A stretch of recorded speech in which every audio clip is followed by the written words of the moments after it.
எல்லோருக்கும் வணக்கம். ரொம்ப வருஷமாக ஆக்சுவலி சின்ஸ் ஐ ஸ்டார்டட்லேருந்து தமிழில் வீடியோ செய்யணும்னு மிக ஆசை.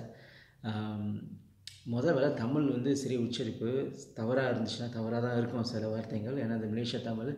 அதுக்குன்னு மலேசியாவில் பேசுகிறவங்க எல்லாமே நல்ல தமிழ் பேசுகிறதில்ல, ரொம்ப பேர் நல்ல தமிழ் பேசுகிறாங்க. ஆனால் என் தமிழ் ஒரு வேளை சரியாக இருக்காது. அதுக்காக நான் மன்னிப்பு கேட்குறேன். ஆனால் இந்த ஜோதிடம் மேலே ஒரு பற்று, அந்த மொழி மேலே ஒரு பற்றுனால தான் நான் தமிழில் இந்த வீடியோ செய்கிறேன். அப்படி உங்களுக்கு பிடிச்சிருந்ததுன்னா நான் தமிழ்லேயே நிறைய வீடியோஸ் இனிமேல் செய்கிறேன். அப்படி if you don't find comfortable then நான் இங்கிலீஷில் நான் மறுபடியும் செஞ்சுருவேன். ஆனால் இதே தலைப்பில் ஆங்கிலத்துலேயும் இருக்குது. Okay, anyway it's for my own satisfaction. தமிழில் நான் செய்கிறேன். சமீபத்தில் என்னோடய சின்னம்மா மை ஆண்ட் இந்தியா ஊருக்கு போயிருந்தாங்க. ஓகே, ஸோ ஊருக்கு போயிட்டு நிறைய அந்த திருத்தலத்துலாம் போயிருந்தாங்க. அதில் ஒரு இடம் பிரம்மபுரீஸ்வரர் ஆலயம். ஓகே, இது ஒரு இதில் ஒரு விஷயம் இருந்துச்சு இந்த டெம்பிளில். மற்றெல்லாம் போனாங்க, ஓகே, அருமையான இந்த டிசைன் அதெல்லாம் நல்லா இருந்துச்சு. அந்த கோவிலோட சக்தி அதோட தன்மையெல்லாம் சொன்னாங்க.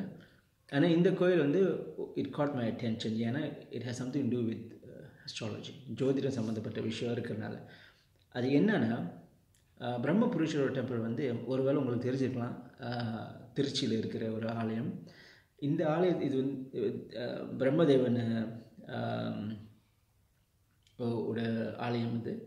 ஸோ இந்த ஆலயத்திலோட அதாவது சிறப்பு தன்மைன்னு எடுத்துக்கிட்டோமா, நம்மளோட ஜோதிட கட்டம் இருக்குல்ல, இந்த ராசி கட்டம்லாம் அதெல்லாம் எடுத்து ஜாதக கட்டம் எடுத்து பிரம்மதேவன் பாதத்தில் வச்சு சமர்ப்பிக்கிறோம்ல, இது வச்சு அதுக்கப்புறம் அவர்கிட்ட மனசார வேணுமா நம்மளோட கர்ம வினை பாவம் இதெல்லாம் அழியும்னு ஒரு ஐதீகம், ஒரு நம்பிக்கை. ஸோ அதுமாதிரி என்னோடய சின்னம்மா கேட்டாங்க. ஓகே, ஸோ நானும் வாட்ஸ்அப் பண்ணி டீட்டெயில்ஸ்லாம் அனுப்பி அவங்களும் பிரிண்ட் பண்ணி அங்கே வச்சாங்க. இதில் இந்த வீடியோ ஏதோ அந்த கோயிலை பற்றி சக்தியோ அந்த கோயிலோட தன்மையை பற்றி பேசுறதுக்கு இல்லை. ஆனால் தேவர் மெனி அக்கௌண்ட்ஸ்.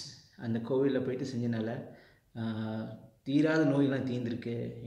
பணம் விஷயம் நிறைய ப்ராப்ளம் இருக்கிறவங்களாம் it just when on smoke, நிறைய கவலைகள் அதெல்லாம் தீர்ந்துருக்குன்னு தேவர் மெனி அக்கௌண்ட்ஸ்.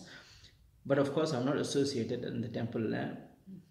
ஆனால் அந்த மாதிரி மிரக்கிள்ஸ்லாம் இருக்குன்னு நிறைய பேர் சொல்லியிருக்காங்க. பட் நான் என்ன பற்றி பேசுகிறேன்னா, ஏன் பிரம்மன், ஏன் அஸ்ட்ராலஜி, ஏன் ஜோதிடம் வருதுன்னு பார்ப்போம். ஓகே, ஸோ பிரம்ம புராணத்தில் பார்த்தீங்கன்னா, ஏர்லி சாப்டர்ஸ் ஆஃப் பிரம்ம புராணத்தில் பார்த்தீங்கன்னா, they talk about இந்த ஒரு பெரிய ஒரு வெள்ளம், ஒரு பெரிய வெள்ளம் இந்த உலகமே அழியுதுன்னு ஒரு விஷயம் இருக்குது. அதில் அது இட்ஸ் ஆல்சோ கால் அஸ் பிரளயான்னு சொல்லுவாங்க. அது எப்படின்னா, எப்பயோ ஒரு ஒரு ஒரு ஒரு டைம். ஓகே, இதெல்லாம் ஹிந்து காஸ்மாலஜியில் பார்த்தோம்னா அதோட டைமிங் இருக்கும். எத்தனையோ 1000 கோடி வருஷத்துக்கு ஒரு அழிவு காரணம். அது எதுக்குன்னா, is to restart, to refresh whatever there is this problems. Okay, 3 சக்தியும் ஒன்றா கூடி வர டைம். அதாவது சாத்விகம், ராஜசிகம், தாமசிகம். இது the primordial energies of life. இது 3 ஒன்றா கலந்து இன்டிகிரேட் பண்ணுது. கலந்து ஆகும்போது அந்த கலவையோட உச்சக்கட்டம்னு பார்த்துக்கிட்டோமா அழிவு. ஓகே, அஃப்கோர்ஸ் இது இந்த 3 மும்மூர்த்திங்களும் நம்ம பேசலாம், அசோசியேட் பண்ணலாம். பிரம்மதேவன், பரமசிவனும் பெருமாள், லார்ட் விஷ்ணு. ஓகே, இவங்க 3 பேரும் கலந்து அந்த சக்தி, அந்த குணம் 3 குணம் வரும்போது அதோட உச்சக்கட்டம் அழிவு வருது. பிரளயனா அதான் மீனிங். பிரா மீன்ஸ் டு கோ அவே, லயா means it's like dissolving, right? Dissolving. So it's a dissolution process. இந்த 3 இது உலகம் அழியுது. அந்த உலகம் அழிந்து கையோட அது இந்த மாதிரி இட் ஹேப்பன்ஸ், ஒரு சைக்கிள், அந்த காலச்சக்கரன்றோம்ல. ஸோ இந்த மாதிரி நடக்கும் every now and then happens. அந்த டைமில் எல்லா க்ரியேஷனும் அழிஞ்சிடுது. ஓகே, எல்லாம் அந்த வெள்ளம் எல்லாத்தையும் அழிச்சிடுது. அதுக்கப்புறம் ஆத்மாங்க மறுபடியும் பிறவை எடுக்கணும் இந்த பூலோகத்தில் பிருத்திவியில் பிறக்கணும். அந்த டைமில் வந்து த ஜாப், அதாவது யார் கொடுக்குறாங்க அந்த வேலை, ஓகே உன் வேலை வந்து யார் என்ன பண்ணா, அவங்களோட கர்ம பண்ணல, அவங்களோட கர்ம வினையெல்லாம் நீ பார்த்துட்டு நீ டிசைட் பண்ணி அவங்க எந்த லோகத்துக்கு போகணுன்னு. ஆஃப்கோர்ஸ் நம்மளுக்கு 14 லோகம் இருக்குது. இது வந்து பேசிக் ஹிந்து காஸ்மாலஜி. தெரியாதவங்களுக்கு வந்து வேர் வி ஹவ் 14 லோகாஸ். 7 லோகம் மேலே டிவைன் லோகம், ஸ்வர்லோகம், ஸ்வர்க்கம். சொர்க்கத்தில் 7 இருக்குது. அதுக்கப்புறம் நரகம், பாதாள யோகம் லோகம் கூட சொல்லுவாங்க, அது 7 இருக்குது. ஸோ இந்த ஸ்வர்க்கமும் பாதாளமும் நடுவில் இருக்கிறது தான் நம்மளோட எர்த், பூமி, பிருத்வி. இதில் வந்து யார் எங்கே போவான்னு பிரம்மதேவன் தான் டிசைட் பண்ணுவார். Brahmadevan is the one who டிபோன்ஸ் it. Okay, இவருக்கு இந்த ஆத்மாக்கு இதெல்லாம் பண்ணியிருக்காரு, இந்த கர்ம விலை, இந்த கர்ம பலன்லாம் பண்ணியிருக்காரு, அதனால இவங்க வந்து ஓகே இங்கே போகலாம் அந்த மாதிரின்னு.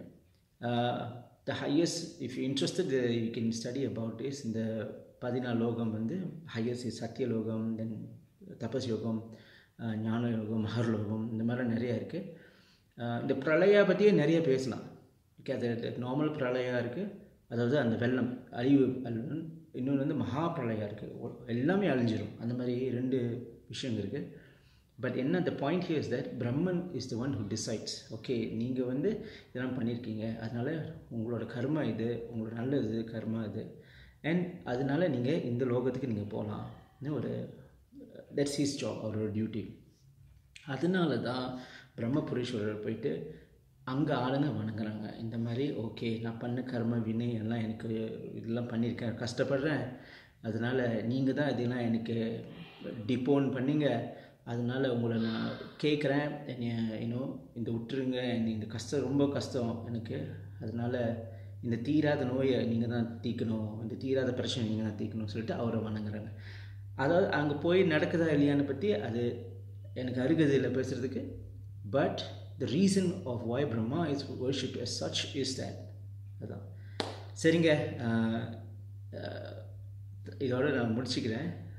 தமிழில் வீடியோ செஞ்சுட்டு, உங்களுக்கு இது மாதிரி நிறையா வீடியோஸ் வேணும் தமிழில் என்கிட்ட இமெயில் பண்ணுங்கள், இல்லை அந்த கமெண்ட் செக்ஷனில் போடுங்க, நான் செய்வேன். பட் அகெயின் தமிழ் உச்சரிப்பு அவ்வளோ சரியா இல்லை. ஆனால் அப்படி உங்களுக்கு பிடிச்சிருந்தா, if you don't mind then you can let me know. அதனால ரொம்ப நன்றி, வணக்கம்.